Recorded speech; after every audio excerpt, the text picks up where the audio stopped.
And here we are, my friends. Welcome to The Spread. It's championship weekend, NCAA college football.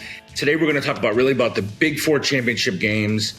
Winning, you're in. We're going to get through all of those, who we like, point spreads, our predictions. But before we get too far, who had the sauce last week, presented by the great people at Torchbearer Sauce. Accidentally healthy, intentionally delicious.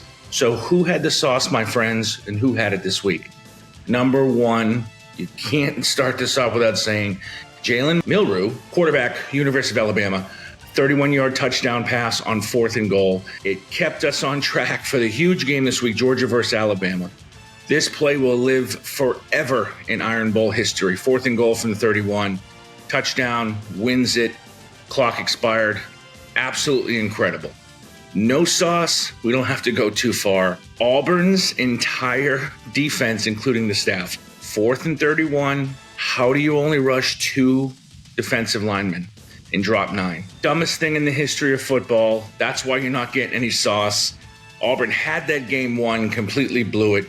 But enough's of that. Let's jump right into the Big Four games. First game, the Pac-12 championship game. Probably the best game on the slate.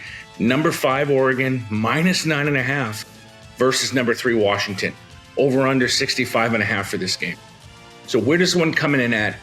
Oregon's coming in on a 6-game winning streak. During that streak, they've averaged 42 points a game. Bo Nix has been incredible. If Oregon wins this game, Bo Nix wins the Heisman, which is crazy because if you watch college football over the years, they were too happy to get rid of him in Auburn. Look at him now. He's turned his whole career around. Last 2 times these teams have played, Washington is up 2-0 right now in this series. And both games were decided by 3 points. Since the last time they played Washington and lost, Oregon has been outstanding.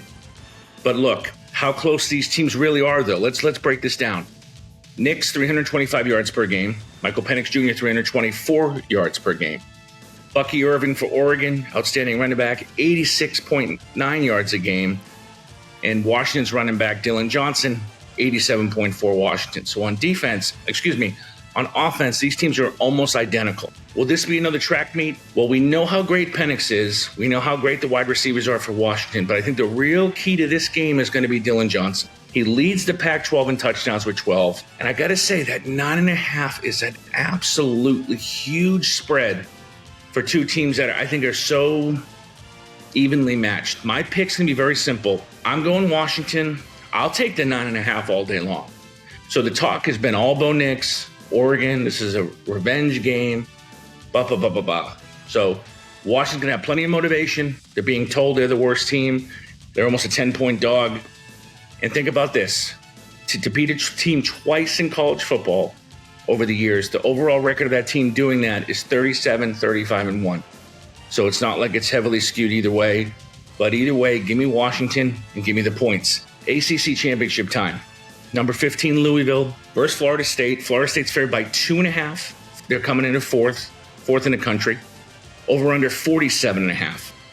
Now, the committee is praying FSU loses and doesn't make the top 4. No way they want Rudemaker in there in those big games. So let's start with Louisville. What a disappointing loss last week against Kentucky. Really put a sour taste in your mouth. But let's go over the positives with them right now. They finished 3rd in the ACC this year, 33 points a game. 5th in defense, have only given up 20 points a game. Outstanding numbers. Now, talk about FSU now. They're number 1 in offense, 38 points a game. In their defense, barely allowed over 2 touchdowns a game. They're coming in at 16.8. Speaking of defense, last week against the Gators, FSU's defense was huge. Jared Verse was incredible. 2.5 sacks, three tackles for loss. He was incredible. But one thing about that game, if we really looked into it, that defense gave up 146 yards on the ground. But they did completely shut down the pass. They only gave up like 86 yards. I think since that game, Max Brown has went into the portal, which is probably good for Florida because he can't throw the football. But needless to say, looking at all that, my pick here is going to be Louisville.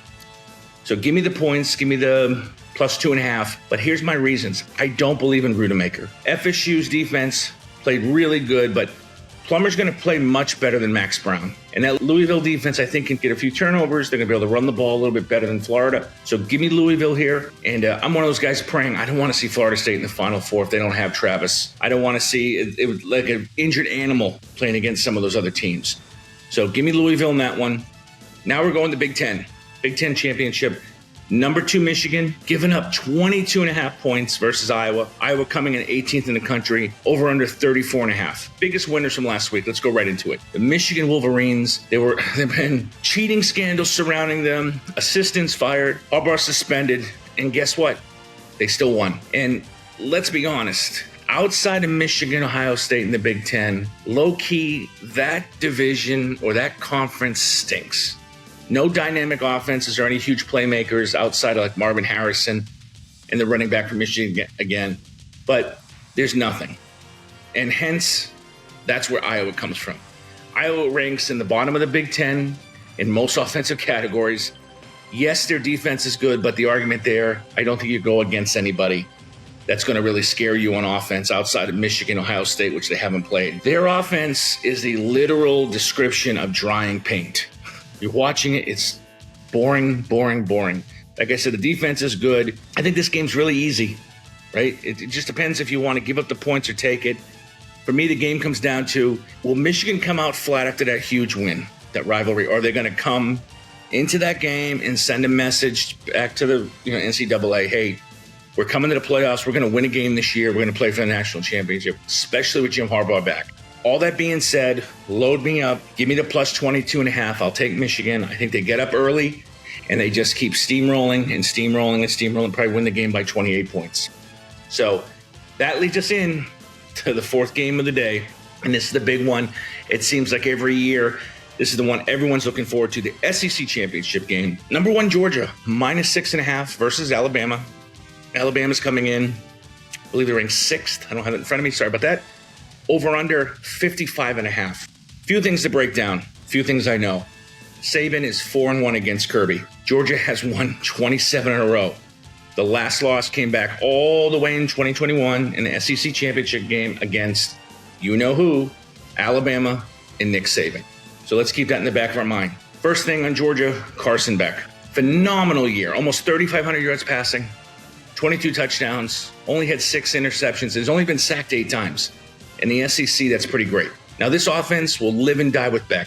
The reason I say that, Kenny Milton, I think, on the year rushed for under 650 yards. So they're not like the old, I'd say, Georgia teams that were really built to run the football, play action. This team can throw with the best of them. Now, all that being said, Bama is 2nd in the SEC with 36 sacks, and they're tied for 2nd in the SEC with 12 picks. So now we start seeing the matchups. Let's start with Georgia. On the flip side, Georgia's defense, we all know it. Just like Alabama, they're loaded, elite, except on paper, the rushing defense, there may be some holes there. They give up about 185 yards a game, which I'm kind of surprised. So will Nick Saban and his offensive coordinator, Tommy Rees, take advantage of that? That's the first question. Now let's go back to Alabama. Last week against Auburn, I think Auburn almost ran for, 250 yards against them, which is really out of character for them, which is shocking. I was surprised to see that. That's what kept Auburn in the game. Heck, Auburn had that game won. 4th and 31, you guys know the rest. Can Georgia have success like that against Bama's front, even though Georgia hasn't run the ball extremely well this year, not like years past? The last 6 weeks, we've seen huge growth from Jalen Milroe. Let's be honest. He went from a guy in the Texas game, couldn't even complete a forward pass, to now I think he's finished up the year. He's over 2,400 yards passing. That offense is humming along. So this is what it's really going to come down to. For me, Alabama's offense has been extremely balanced, and that's 6 to 8 game run where Milroe's really turned it around. This is the type of game, Saban doesn't want to lose. Kirby doesn't want to lose. But that's a 6.5 point spread. So you know what? Lock me in. Roll Tide. I'm going to take Alabama. Let's go take the plus 6.5. I think it's going to be a really contested game all the way down to the end. I think a field goal wins it either way. If Alabama wins, we're going to have some fun stuff to talk about the Final Four, because that's going to throw everything upside down. So those are the big 4. We got through them. Now it's time. It's time, my friends. Let's get some easy money. Let's all win some money this weekend together.